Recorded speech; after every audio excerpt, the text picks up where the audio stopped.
Bienvenue frères et sœurs à l'étude des noms bibliques. Et aujourd'hui, nous allons parler du nom d'Aaron. Aaron qui veut dire très haut, illuminé. Mais aussi, Aaron veut dire en arabe, la définition du mot Aaron en arabe veut dire Aaron. En hébreu, c'est Aaron. Et en grec ancien, c'est Haroun, qui signifie haut placé ou éclairé, très haut, illuminé. Aaron, c'est un personnage du livre d'Exode, du livre de Lévitique et du livre des Noms, qui font partie de la Bible. Aaron, son frère Moïse, et Aaron avait 3 ans de plus que son aîné, que de Moïse, avait 3 ans de plus que de Moïse.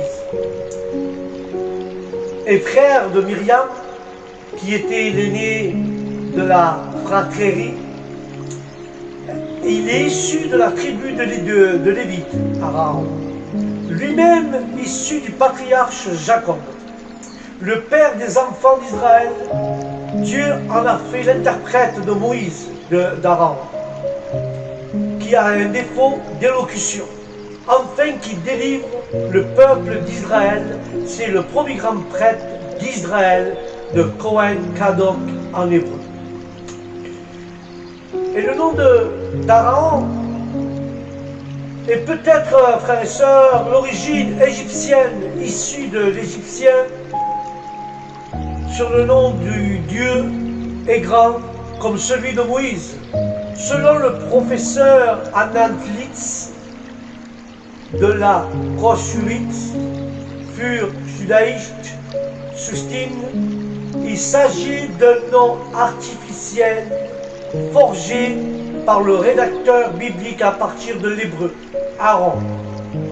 L'arche de l'alliance avec l'insertion d'un H, comme pour Abraham, ayant été donné Abraham. De même que son frère est un personnage dont l'historicité est inaccessible comme celle de tous les personnages du livre d'Exode. Et nous allons faire un récit biblique sur ce personnage. Moïse et Aaron, quand ils étaient devant le Pharaon, ça c'est le récit que Moïse et Aaron se confrontaient, étaient toujours devant le Pharaon. Et nous savons qu'Aaron est fils de Yokébé et Aram, tous deux issus de la tribu de Lévi. Il est né en Égypte.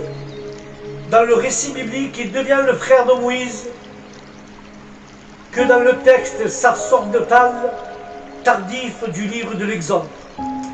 Simple, lévitique et pas encore Cohen. Un autre rédacteur biblique post-sacerdotal, en effet, le surborné de son frère. Alors Dieu a appelé Aaron pour lui parler sur la montagne de Sinaï. Il prend part à tout ce que fait Moïse pour délivrer les Hébreux du joug de Pharaon, Rechidim, dans le but de combattre Amalek avec succès. Aaron et Hur soutiennent la main de Moïse qui tient la verge de Dieu dans les airs. Il est désigné, Aaron, par Dieu, dit la Bible, pour exercer le sacerdoce. Lui et toute sa postérité, afin d'offrir des sacrifices à Dieu, pour en faire preuve que c'est la volonté de Dieu et non la volonté d'Aaron et de Moïse. Dieu fait bourgeonner le bâton d'Aaron.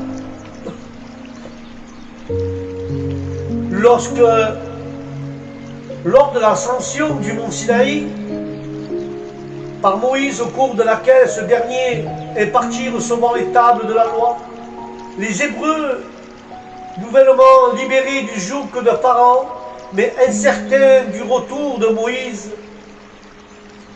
là nous voyons présent Aaron en train de leur construire une idole qui puisse les guider.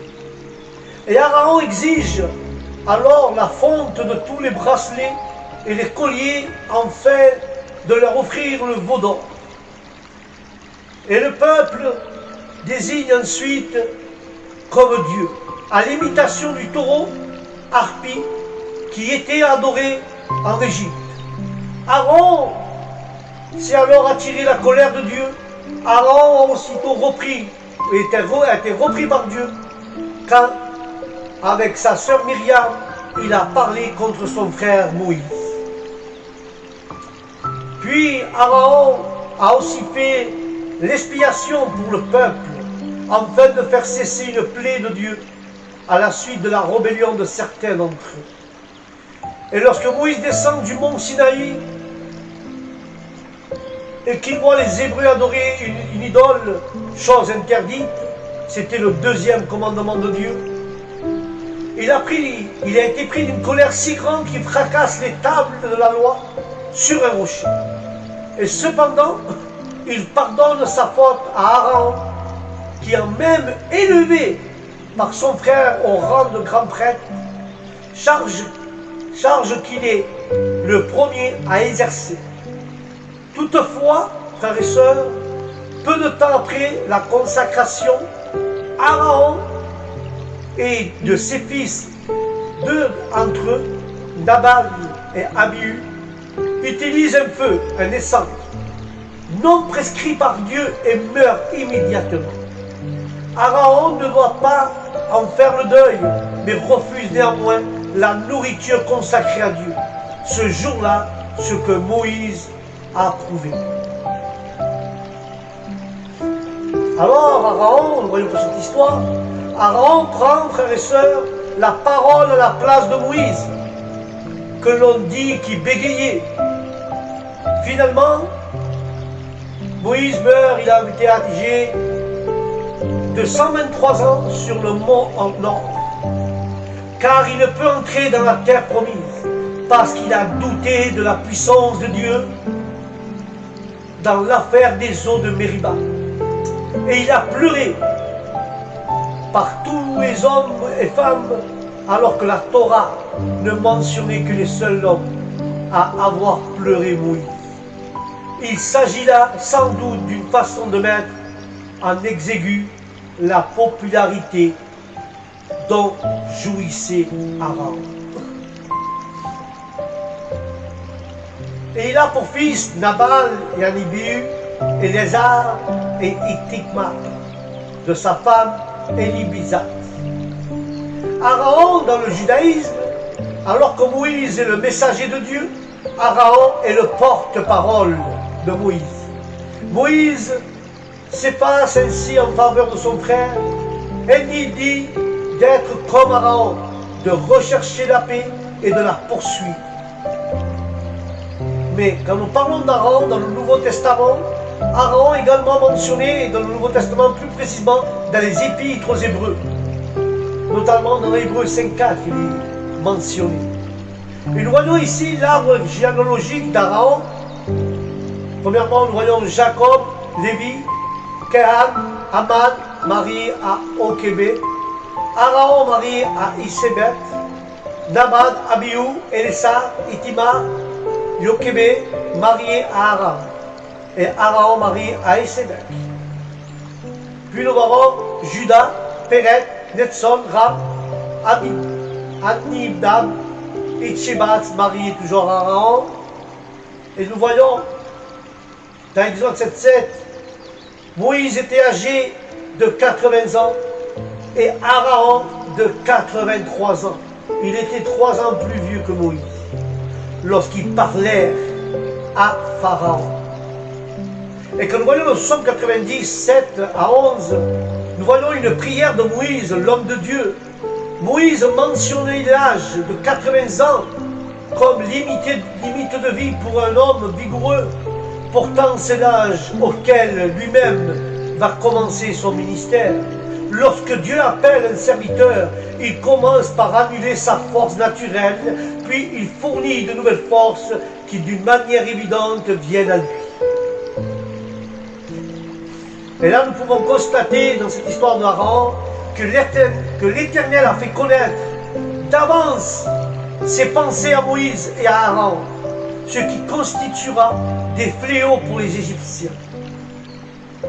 Et ça s'appelle des signes par rapport au peuple de Dieu. Et il se comporte pour lui un enseignement moral. C'est ainsi que Dieu instruit les chrétiens au sujet du monde, que Dieu réprimande le diable. Dieu instruit au sujet du monde et de Satan et de ses pauvres victimes. Car la parole qui est de Dieu, sa parole fait connaître les grands jugements qui vont tomber sur les hommes sans repentance. Elle nous dit aussi comment il fera sortir son peuple racheté hors de ce monde pour introduire dans la patrie céleste. Aussi, chers amis, chers chrétiens, avertis de toutes ces choses, quel genre devrions-nous être en sainte conduite et en piété? Mais là, nous voyons la persévérance du Pharaon et de ses serviteurs. Les signes annoncés au chapitre 4 d'Exode sont opérés par Moïse et Aaron, parlant de victoire sur le diable, le serpent, et sur le péché, la lèpre.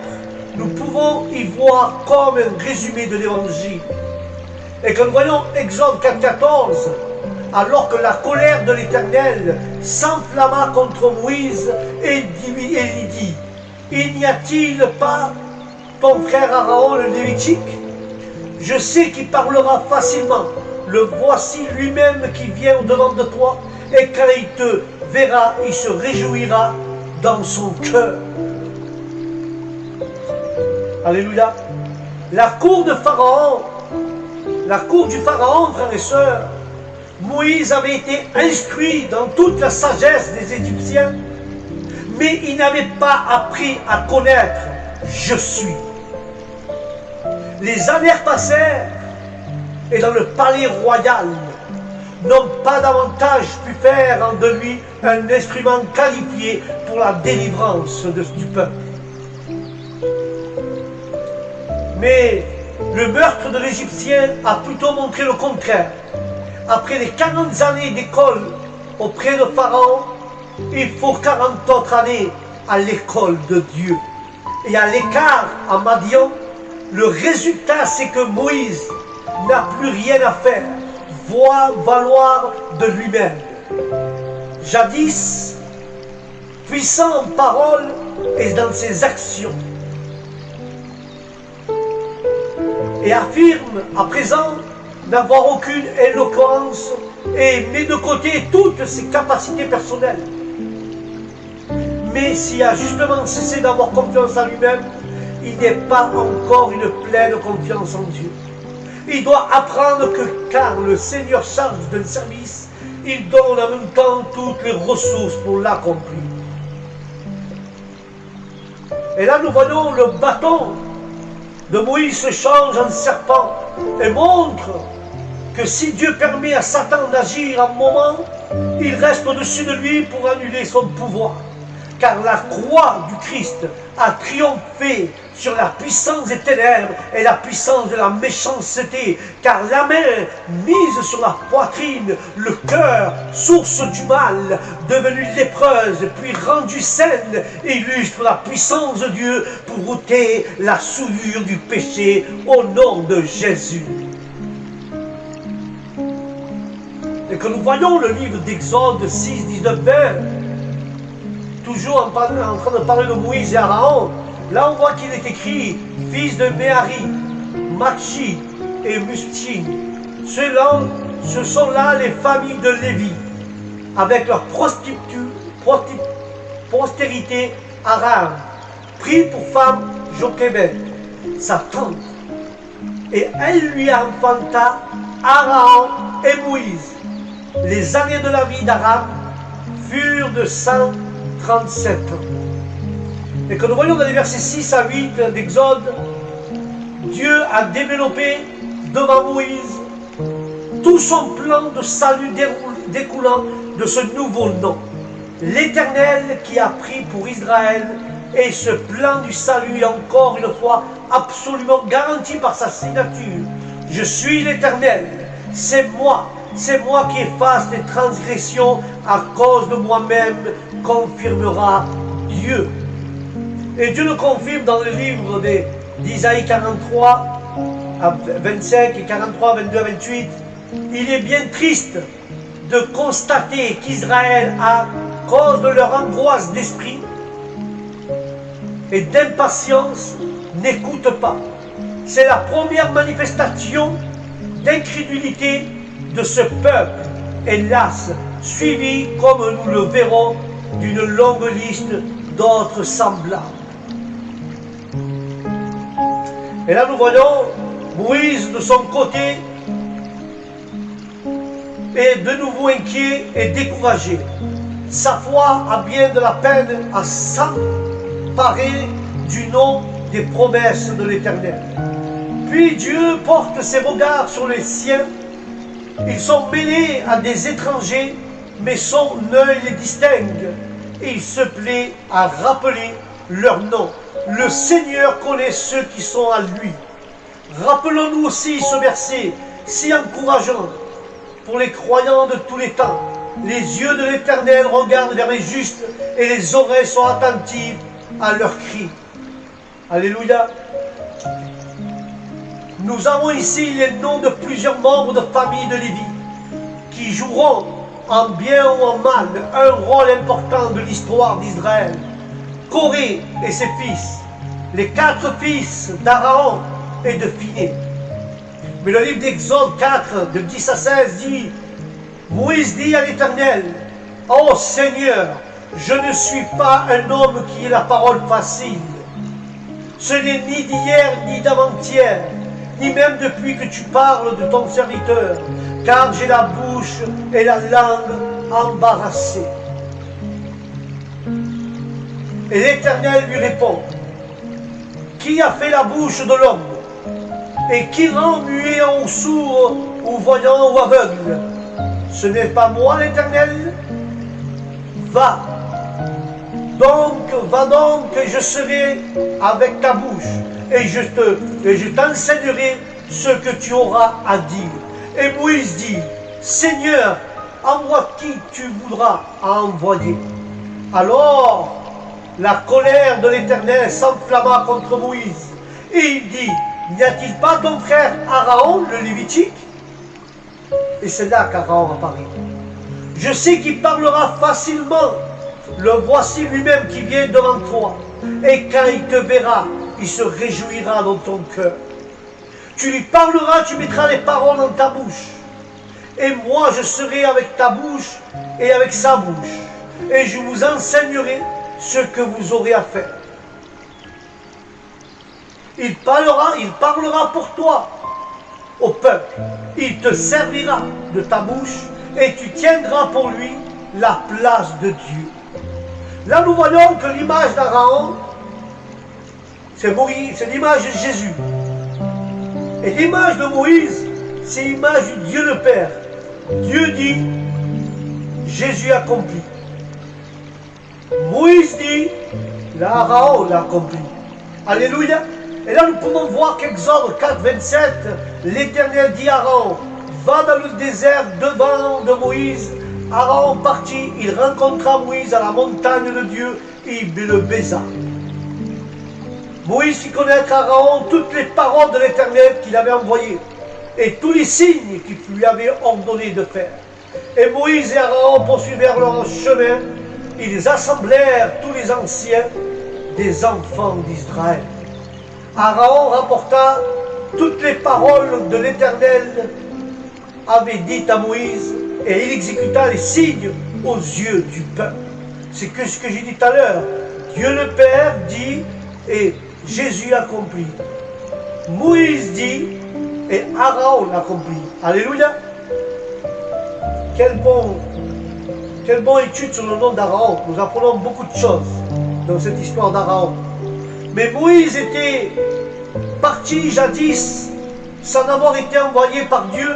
Et maintenant que l'Éternel en l'envoie, il soulève toutes les objections possibles pour décliner l'appel de son incapacité, son ignorance, son manque d'autorité, son éloquence son aptitude à sa mission, avec le désir qu'un autre soit chargé, l'insuccès de sa première tentative, ou la compréhension montrée par ses frères. Invoquons-nous pas souvent de tels motifs pour ne pas obéir? Rappelle qu'avant de se mettre en route pour un service public, il faut que le serviteur de Dieu ait mis de l'ordre dans sa maison. Jusqu'ici, sous influence probable de sa femme, Moïse n'avait pas circoncis son fils, figure de la condamnation de la chair. Et Dieu l'exigeait cela. À plus forte raison, dans la maison de son serviteur, et de cette question qui doit être maintenant réglée sous peine de mort. Et nous indique, les versets 27 et 28 d'Exode nous indiquent où des frères sont appelés à se rencontrer à la montagne de Dieu. Et de quel est le sujet de leur entretien? La parole du Seigneur et ses merveilles. Alléluia. Au commencement du chapitre, Moïse disait: voici, ils ne me croient pas. Or, l'Éternel a préparé les cœurs. Les fils d'Israël croient. Avant de même la délivrance, ils se prosternent devant lui. Car l'Éternel dit à Moïse: vois, je te fais Dieu pour Pharaon, et Aaron ton frère sera ton prophète. Toi tu diras tout ce que je t'ordonnerai, et Aaron ton frère parlera à Pharaon pour qu'il laisse aller les enfants d'Israël hors de son pays. Et l'Éternel parla à Moïse et à Aaron, et leur donna ses ordres au sujet des enfants d'Israël et au sujet de Pharaon, roi d'Égypte, pour faire sortir du pays d'Égypte les enfants d'Israël. Ce sont là cet Aaron et ce Moïse à qui l'Éternel dit: faites sortir du pays d'Égypte les enfants d'Israël selon leur armée. Ce sont eux qui parlent à Pharaon, roi d'Égypte, pour faire sortir d'Égypte les enfants d'Israël. Ce sont là ce Moïse et cet Aaron qui parlent à Pharaon. Mais après que Jacob fut après que Jacob fut venu en Égypte, vos pères crièrent à l'Éternel, et l'Éternel envoya Moïse et Aaron, qui firent sortir vos pères d'Égypte et les firent habiter dans ce lieu. Et là nous voyons une troisième fois Samuel réunit le peuple et le rassemble à Giban pour y retrouver la royauté, et en même temps il va se démettre de ses fonctions de juge dont il s'est acquitté fidèlement, ainsi que le peuple lui rend témoignage.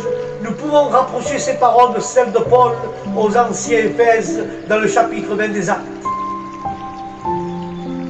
Elles ne sont pas destinées à glorifier celui qui les prononce, mais à placer ceux qui les entendent devant leurs responsabilités. Et la troisième fois également, Samuel fait sentir à Israël la perte qu'il a faite en demandant un roi. Il souligne son ingratitude et son manque de confiance envers l'Éternel. Quand nous voyons les versets 14 et 15, nous montrent qu'il s'agit pour le peuple d'une nouvelle mise à l'épreuve, sans la loi et sous la loi, dans le désert et dans le pays, avec et sans juge ou sacrificateur. Encore et toujours le peuple avait manqué d'abandonner l'Éternel pour retourner à ses convoitises et à ses idoles. C'est comme si Dieu lui disait maintenant: vous voulez un roi? Eh bien voyons s'il peut être cela ira mieux avec un roi. Et sans conséquence, il permet cette nouvelle expérience.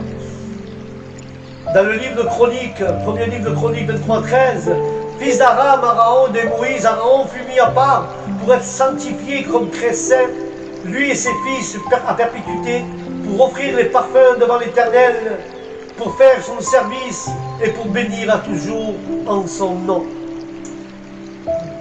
Et là, il nous parle du roi David. David fait asseoir Salomon avec lui sur son trône. Aucune mention n'est faite ici, ni la conspiration d'Andonia, ni des circonstances du couronnement du nouveau roi. Et nous pouvons de ce fait nous élever plus haut que dans le premier livre des rois, à considérer en figure le Fils assis avec le Père sur le trône. Et ça nous fait voir Apocalypse 3, hors d'une activité de Jésus dans la gloire, nous est donné par Éphésiens, au chapitre 4.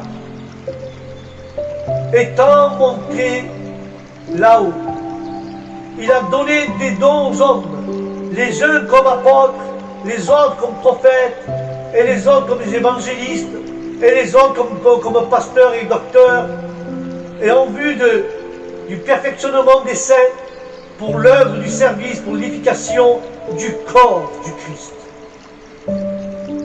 Ici, et dans les chapitres qui suivent, nous assisterons à la désignation de chaque ouvrier, surveillant, intendant, juge, potier, musicien, repartis selon les 3 familles des Lévitiques.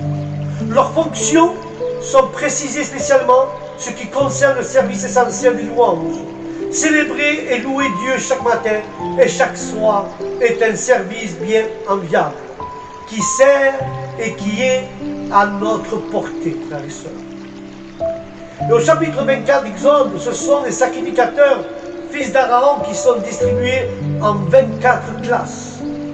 Hébreux 5.1 dit, en effet, tout souverain sacrificateur pris au milieu des hommes est établi pour les hommes dans le service de Dieu, afin de présenter des offrandes et des sacrifices pour leurs péchés.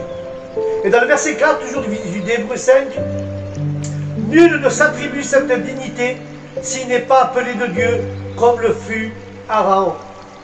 Aaron fut appelé de Dieu, frères et sœurs. Quel contraste entre les saints fils de Dieu et le sacrificateur pris entre les hommes, contraint d'être indulgent à cause de sa propre infirmité. Un autre contraste ressort dans le verset 8. En ce qui nous concerne, nous avons besoin d'apprendre l'obéissance parce que nous sommes par nature désobéissants. Le Fils de Dieu a dû l'apprendre par une raison bien différente.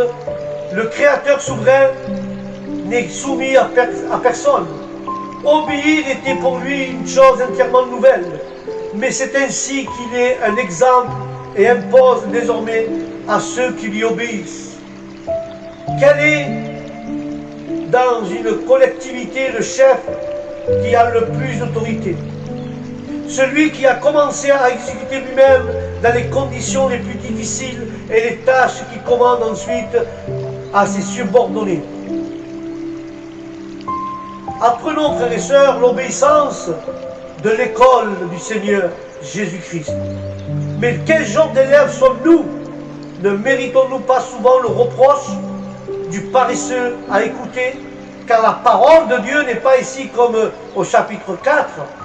L'épée discerne les intentions du cœur, mais la nourriture solide qui fortifie l'enfant de Dieu et le rend capable de discerner lui-même le bien et le mal.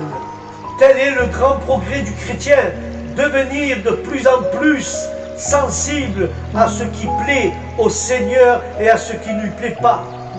Alléluia. Dans Exode 3, 14, nous voyons, frères et sœurs, dans Exode 3, 14, que Dieu dit à Moïse, « Je suis celui qui suis ». Et il ajouta, « C'est ainsi que tu répondras aux enfants d'Israël, celui qui s'appelle « Je suis » m'a envoyé vers vous. » Il dit encore à Moïse, il dit comme cela à Moïse, frères et sœurs, encore, « Tu parleras ainsi aux enfants d'Israël, l'Éternel, le Dieu de vos pères, le Dieu d'Abraham, le Dieu d'Isaac et le Dieu de Jacob, m'envoie vers vous. Voilà mon nom pour l'éternité. Voilà mon nom de la génération en génération. Va, rassemble les anciens d'Israël et dis-leur, l'Éternel, le Dieu de vos pères, m'est apparu, le Dieu d'Abraham, d'Isaac et de Jacob.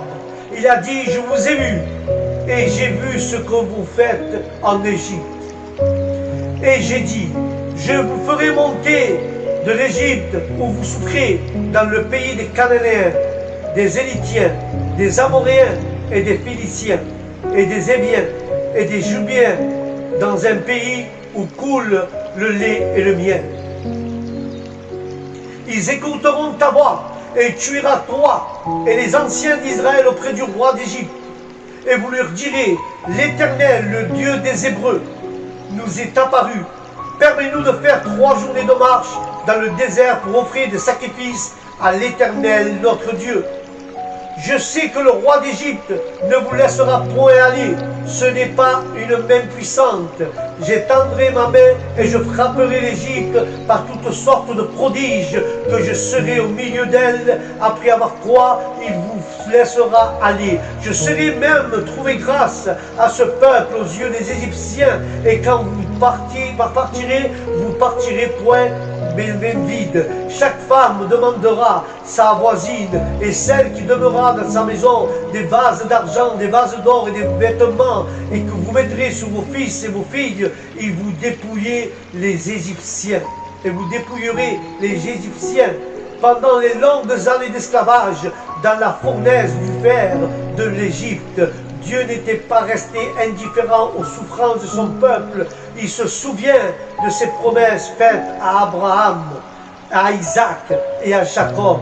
Le moment vient où il va faire connaître aux siens par le moyen de Moïse comme le Dieu de leur frère, le Dieu de leur père, et même en même temps le Dieu qui pense à eux en amour pour les délivrer. Ce n'est pas également ainsi qu'ils peuvent le connaître, tous ceux qui gémissent sous le fardeau de leurs péchés. L'état de misère et de perdition de sa créature n'a pas laissé Dieu insensible, frères et sœurs. De même qu'il a fait affliction à Israël et qu'il a entendu ses cris et ses soupirs, mais il ne s'est pas contenté de prendre conscience et connaissance de ses douleurs. Il ajoute, je suis descendu les libérer. Alléluia. Et c'est en Jésus, frères et sœurs, que Dieu est descendu, et c'est par lui qui nous a délivrés, et c'est arrêté là. Non, il a voulu encore faire, non, pour ce qu'il a voulu faire de nous, son peuple, pour nous établir dans une relation avec lui et nous enrichir. Dieu révèle son nom à Moïse et il dit, je suis celui qui remplit l'éternité de sa présence. Il existe, il est tout le reste du temps, et il est tout le temps, et il est tout le reste en découle. Et dans le livre d'Exode 19, l'Éternel lui dit, va, descends, et tu montreras ensuite avec Aaron. Mais que les sacrificateurs et le peuple ne se précipitent point pour montrer vers l'Éternel, de peur qu'il ne les frappe de la mort. Quand un petit enfant s'affirme capable d'une performance impossible à soulever, un sac de 50 kilos par exemple, que lui dit-il son père? Essaye de soulever ce sac, essaye. Et c'est seulement quand le petit s'est prouvé à lui-même par son échec que son père avait raison et qu'il est prêt à se confier en lui pour faire la chose à sa place. Et cette leçon qu'Israël devra prendre auprès du mont Sinaï. Le peuple croit pouvoir faire tout ce que l'Éternel demande. Soit il va entendre quelles sont ces saintes exigences. Dans le chapitre 12 des Hébreux, faisait allusion à cette scène. Établit le contraste entre la montagne qui peut être touchée et celle de Sion. Autrement dit, que la grâce dont nous sommes invités à nous approcher, frères et sœurs, ce n'est plus Moïse qui est médiateur sur la montagne, mais Jésus qui est pour nous dans les cieux. Et c'est pourquoi nous conclusions et conclut l'auteur des Épîtres. Retenons la grâce par laquelle nous pouvons rendre à Dieu un culte qui lui soit agréable, avec piété et avec crainte. Cette crainte de déplaire au Seigneur ne résulte pas pour nous de commandements rigoureux, ni d'engagement téméraire que nous avons appris, ni comme ici, d'un déploiement solennel de la puissance de Dieu, frères et sœurs. Elle est la réponse de nos cœurs à son immense grâce envers nous. Car Dieu dit à Moïse, monte vers l'Éternel, toi et Aaron, Nabal et Abihu, et 70 des anciens d'Israël, et vous vous prosternerez de loin. Moïse monta avec Aaron, Nabal, Abihu et 70 anciens d'Israël. Il vit le Dieu d'Israël sous ses pieds. C'est comme un ouvrage de saphir transparent, comme le ciel lui-même dans sa pureté.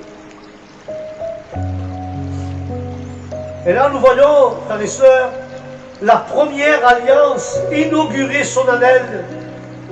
Elle est scellée avec du sang. Puis l'Éternel montre quelques rayons de sa gloire aux anciens d'Israël. Ils voient sous ses pieds comme un ouvrage de saphir, transparent et comme le ciel lui-même en pureté. Et quand nous faisons cette comparaison, frères et sœurs, ces pieds nous font penser au glorieux sentier du Fils de Dieu, tel que les évangiles nous le présentent, un sentier comme le ciel lui-même en pureté. Christ est non seulement descendu du ciel et puis monté au ciel, mais d'une manière permanente, il est le Fils de l'homme qui est dans les cieux. Selon la Bible et les manuscrits, c'est la marche de Christ ici-bas que la gloire de Dieu peut être admirée dans toute sa perfection morale. Celui qui m'a vu a vu le Père, dit Jésus à ses disciples. Il est la préfiguration de la sainte liberté de la communion dont jouissent maintenant les rachetés du Seigneur Jésus, sous la base de l'œuvre accomplie par Christ et de sa présence à la droite de Dieu. Ils sont en quelque sorte chez eux dans la gloire. Moïse, sur une autre montagne, celle de la transfiguration, sera témoin avec Élie et les 3 disciples de la gloire du Seigneur Jésus. Exode 17, les mains de Moïse étant fatiguées, ils prirent une pierre qu'ils la placèrent sous lui et il les s'assit dessus. Et nous voyons là encore Aaron et Hur en train de soutenir ses mains, l'un d'un côté et l'un de l'autre. Ses mains restèrent fermes jusqu'au coucher du soleil. Puis, nourri, désaltéré, voilà le peuple préparé par l'Éternel pour une nouvelle expérience, celle du combat contre Amalek. C'est par après avoir été fortifiés dans le Seigneur et dans la puissance de sa force que les croyants sont en mesure de résister à leur ennemi. Quand nous voyons ceux qui ont combattu à la mer Rouge, l'Éternel combattait pour les siens et eux demeurant tranquilles. Mais la croix étant le combat du Seigneur seul, nous ne pouvons lutter pour notre salut. Mais après la conversion, commençons aussitôt les combats. Comme une armée, tous nos anciens défauts reviennent, nous harcèlent, ils viennent nous faire la guerre.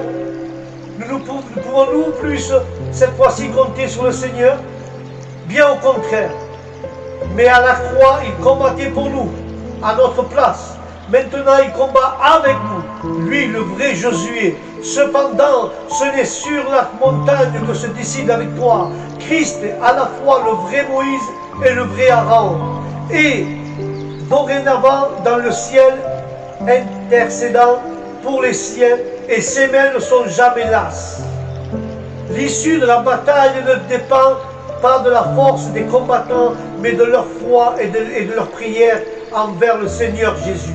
Dans ce récit, Josué nous enseigne à combattre et Moïse nous enseigne à prier. Alléluia. Exode 28. Fais approcher de toi Aaron, dit le Seigneur, Aaron ton frère et ses fils, et prends-les parmi les enfants d'Israël pour les consacrer à mon service dans le sacerdoce. Aaron et les fils d'Aaron, Nadab, Abihu, Élissaph et Ithamar. Aaron, frères et sœurs, est un type du Seigneur Jésus-Christ sous son caractère et de grand souverain. Du grand souverain sacrificateur. Il a été le porte-parole du peuple auprès de l'Éternel, comme Christ est maintenant devant Dieu, le représentant de ceux qui lui appartiennent. Son vêtement va donc nous parler en figure de tout ce qu'il a racheté à l'office que Jésus remplit dans le ciel en faveur de ses rachetés, et que le Saint-Esprit nous rend intelligents pour en examiner les différentes parties. Elles illustrent en effet en même temps les attributs glorieux de notre souverain sacrificateur, des vérités qui nous touchent de très près, frères et sœurs. Quand nous voyons l'éphod, sorte de tunique que portait Aaron, sans manches, en était l'élément principal et caractéristique, comme le voile, il était tissé et bordé de fils de diverses couleurs dont nous avons appris la signification. 2 épaulettes, sortes d'agrafes, reliant les parties avant et arrière de l'étoffe, et le compléter, et sur elle des pierres d'onyx enchâssées, portées gravées d'une manière ineffaçable, en mémorial les noms des 12 tribus d'Israël. Belle image, n'est-ce pas, de la manière dont Jésus soutient et porte ses rachetés. Ils sont connus par leur nom et sans cesse présents à ses pensées. Et en outre, ils font partie de sa gloire et de son ornement. Quand nous voyons Exode 29, voici ce que tu feras pour les sacrifier, afin qu'ils soient à mon service dans le sacerdoce. Prends un jeune taureau et 2 béliers sans défaut. Seul Aaron représente Jésus comme tel. Il était loin, à part, et le sang n'est pas nécessaire. Accompagné par ses fils, nous y voyons Christ avec les siens. En vertu de leur relation avec Jésus, grand sacrificateur dans le ciel, les croyants sont associés à Christ pour présenter la louange à Dieu. Mais avant de pouvoir exercer leur office, Aaron et ses fils avaient à remplir un certain nombre de conditions. Des sacrificateurs et des sacrifices devaient être préparés pour eux. Ils devraient s'approcher de l'entrée de la tente et être lavés avec de l'eau. Et remarquons qu'ils ne pouvaient pas le faire eux-mêmes. Ensuite, ils se recevraient les nouveaux vêtements décrits dans le chapitre 28. Moralement, les mêmes opérations sont indispensables avant tout service chrétien. Il faut être venu à Dieu avec le sacrifice excellent qui expie nos péchés. Il faut ensuite ce lavage d'eau accompli par la parole. Il faut enfin que notre corps soit propre et corresponde à des habits propres. Non, nous montre un sacrificateur jésuite que l'Éternel revête, habille de fait à la place de ses vêtements sales. Notre conduite extérieure doit être pure pour correspondre à la purification extérieure de notre conscience. C'est un revêtement, le Seigneur Jésus-Christ, que nous pouvons le réaliser. C'est en nous habillant, en nous revêtant du Seigneur Jésus-Christ que nous pouvons réaliser cela. Alléluia. Et dans les autres 32, le peuple, voyant que Moïse tardait à descendre de la montagne, il s'assembla autour d'Aaron et lui dit: Aaron, allons, fais-nous un Dieu qui marche devant nous, car Moïse, cet homme qui nous a fait sortir du pays d'Égypte, nous savons ce qu'il est devenu. Nous ne savons pas ce qu'il est devenu depuis qu'il est parti. Et Aaron leur dit: ôtez les anneaux d'or qui sont aux oreilles de vos femmes et vos fils et de vos filles, et apportez-les-moi. Et tous, ils ôtèrent les anneaux d'or qui étaient dans leurs oreilles, ils les apportèrent tous à Aaron. Et il les reçut dans les mains, jeta l'or dans un moule, et fit un veau en fonte, et dire à Israël, voici ton Dieu qui t'a fait sortir du pays d'Égypte. Alléluia.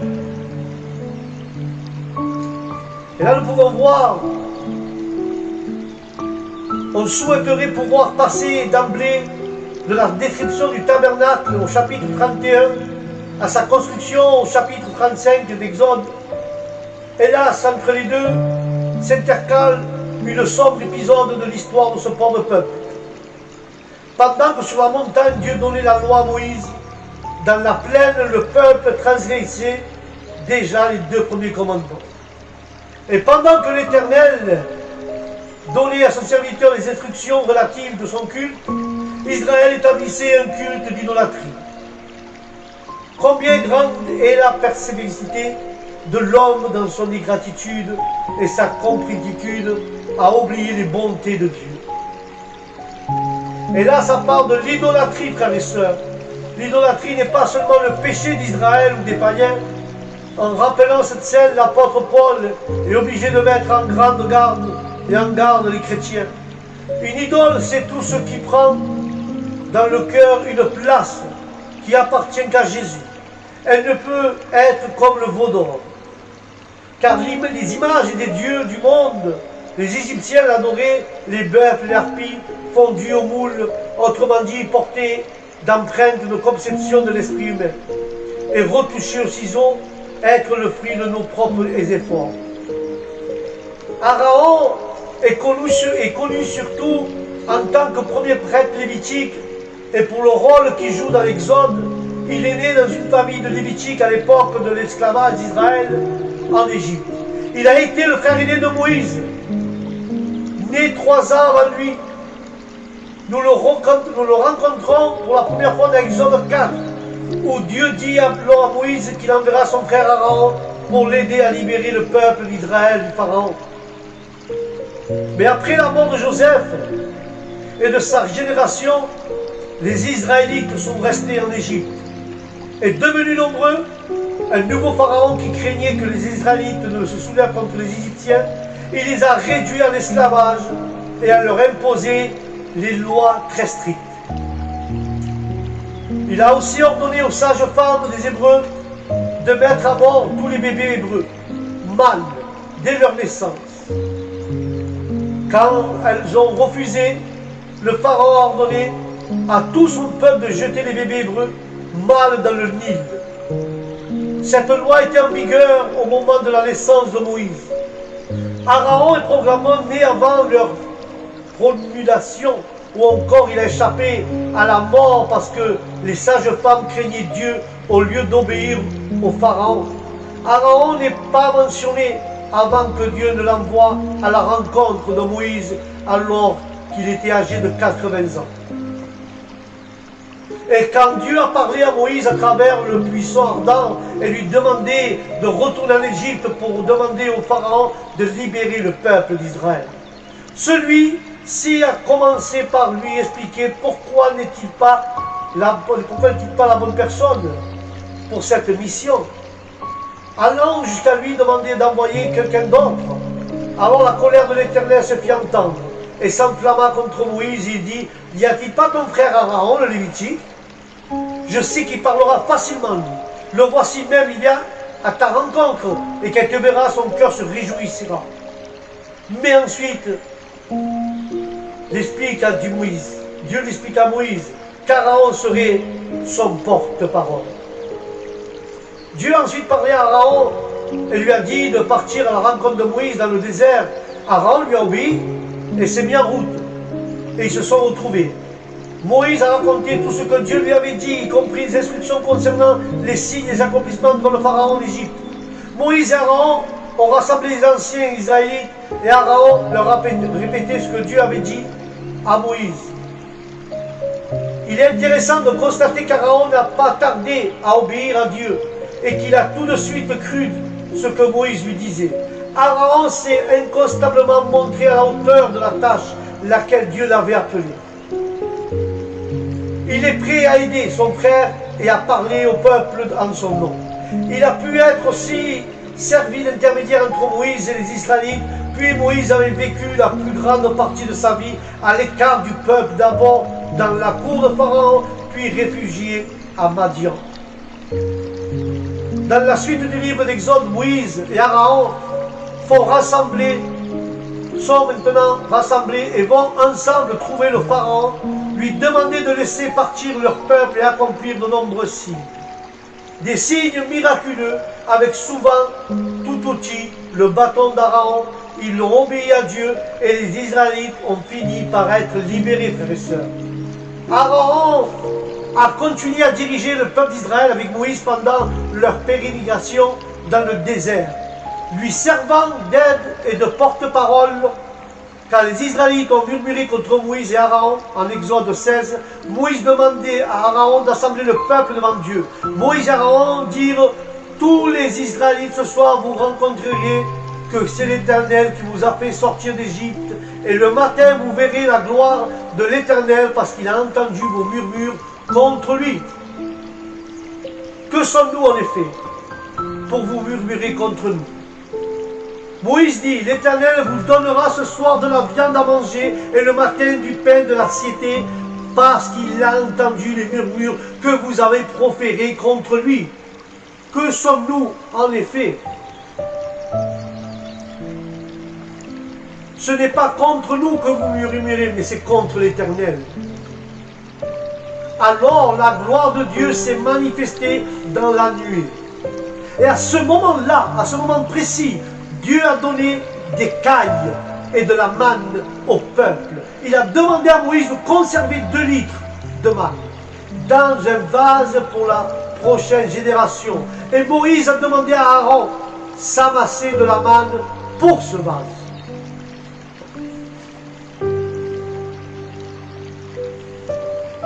Vous savez que représente la manne dans le vase? Nous sommes des vases debout. Et Dieu a mis un trésor en nous, qui est la manne qui vient du ciel, la parole de Dieu, la parole qui est Jésus dans nos cœurs. Nous sommes ces vases que Dieu remplit de la manne.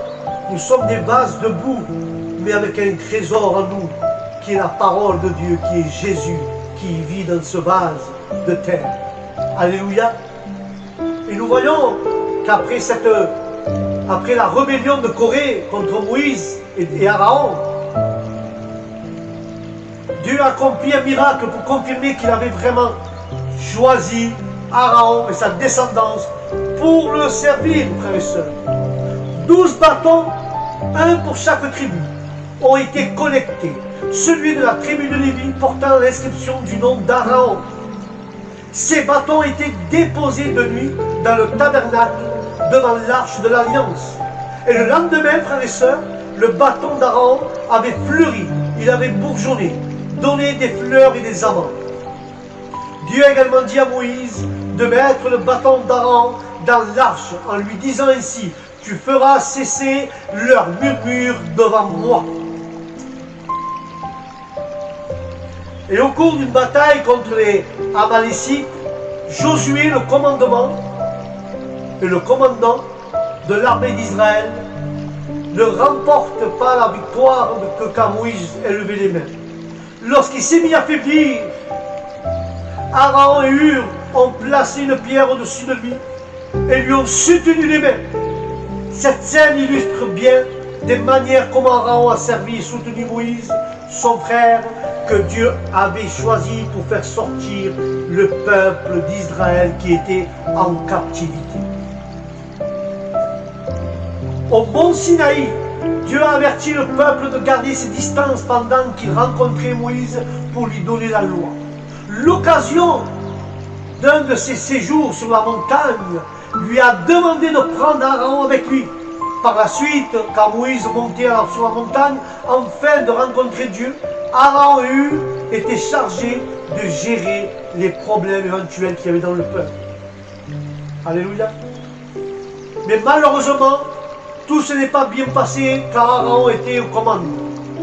Car le peuple a perdu patience en attendant le retour de Moïse et a demandé à Aaron de fabriquer un dieu. Aaron, apparemment sans protester, leur a demandé de lui remettre tous leurs bijoux en or et ça les servit pour fabriquer une idole, un veau d'or.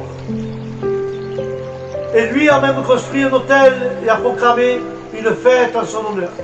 Aaron même. On comprend difficilement comment un homme qui avait répondu si facilement à l'appel de Dieu pour aider son frère à faire sortir le peuple d'Égypte, qui avait vu ces miracles de ses yeux et qui venait tout juste de rencontrer sur le mont de Sinaï, pouvait faire une chose pareille. Le péché d'Aaron est un témoignage rendu à notre nature humaine. Nous ne connaissons pas les motivations d'Aaron, mais on comprend facilement qu'il a pu être, ou qu'il a pu douter de Dieu et craindre le peuple. Il a douté de Dieu et il a craint le peuple, Aaron. Mais quand Dieu a révélé à Moïse ce qui s'était passé, il a menacé de détruire le peuple et de faire de Moïse une grande nation pour le remplacer. Mais Moïse, lui, a intercédé pour le peuple. Puis il a retourné vers lui. Quand il a vu le veau d'or, il jeta les tables de la loi qu'il tenait et il les brisa au pied de la montagne. Ces tables étaient le fondement de l'alliance de Dieu avec Israël. Mais il semblait là que Moïse ne s'est pas détruit que par colère, mais aussi parce que son peuple avait violé cette alliance par sa désobéissance. Ensuite, Moïse a brûlé l'idole, versé ses cendres dans les eaux et forcé les Israélites à la boire. Quand Moïse a demandé à Aaron pourquoi le peuple avait fait cela et pourquoi les avait laissés faire, Aaron, lui, a raconté comment le peuple s'était plaint et lui avait réclamé un Dieu. Mais il n'a pas été tout à fait honnête concernant son propre rôle. Mais il a reconnu la récolte des bijoux qu'il avait fait au peuple et qu'il avait organisé. Mais ensuite, il s'est borné à dire « Je l'ai jeté au feu et j'en ai sorti ce feu. » Et Moïse fit que le peuple était en plein désordre, car Aaron avait laissé dans ce désordre exposé au déshonneur parmi ses animaux. Alors, il a appelé à lui tout ce qui était pour l'Éternel. Les Lévitiques se sont rayés en lui. Et Moïse leur a ordonné de se mettre à massacrer certains membres du peuple pendant que Moïse intercédait encore pour lui. Dieu a rassuré Moïse, mais il a aussi envoyé une plaie sur le peuple à cause de son péché. Et cet épisode, frères et sœurs, de ce veau d'or, n'est pas la seule fois où Aaron ne s'est pas montré à la hauteur à son appel. Quand nous voyons le livre des Nombres 12, lui, Myriam, leur sœur, se sont imposés ou opposés à Moïse. Myriam et Aaron parlèrent contre Moïse au sujet de la femme cushite qu'il avait épousée. En effet, il avait épousé une femme cushite. Ils les disèrent que est-ce seulement par Moïse que l'Éternel parle? N'est-ce pas aussi par nous qu'il parle? Un tel orgueil ne vient pas de Dieu. Mais au courant, chez les meneurs, beaucoup d'entre nous pouvons nous reconnaître dans l'attitude d'Aaron. Dieu les avait rencontrés, tous les trois, a défendu Moïse et demanda à Aaron et à Myriam pourquoi vous n'avez pas craint de parler contre lui. Car le nuage depuis lequel il leur parlait s'est dissipé. Myriam était lépreuse. Aaron a plaidé pour elle auprès de Moïse, qui a crié à Dieu, si bien qu'elle a été guérie après avoir passé 7 jours hors du camp. Il est intéressant de constater qu'alors que c'est Myriam, pas Aaron, qui a été frappé de lèpre, Aaron a plaidé pour elle en reconnaissant son péché et sa folie et en demandant à Moïse de ne pas le faire subir les conséquences à leur sœur. Et son attitude semble manifester une repentance sincère. Alors, que dire d'Aaron? Aaron et ses fils étaient choisis par Dieu, frères et sœurs, comme les prêtres du peuple. Aaron était le premier souverain sacrificateur au mont Sinaï. Dieu a donné à Moïse des commandements concernant le sacerdoce, notamment la consécration des prêtres et les vêtements qu'ils devaient porter. Il lui a dit que le sacerdoce appartenait à Aaron et à ses descendants pour toujours. Aaron a été souverain sacrificateur et le sacerdoce est resté entre les mains de sa famille jusqu'à la destruction du temple en 70 après Jésus-Christ. Dans le Nouveau Testament, le livre des Hébreux compare longuement le sacerdoce éternel de Jésus au sacerdoce d'Aaron. Les prêtres lévitiques offraient continuellement des sacrifices pour leurs propres péchés et pour ceux de leur peuple. Jésus était sans péché et s'est sacrifié pour le peuple une fois pour toutes.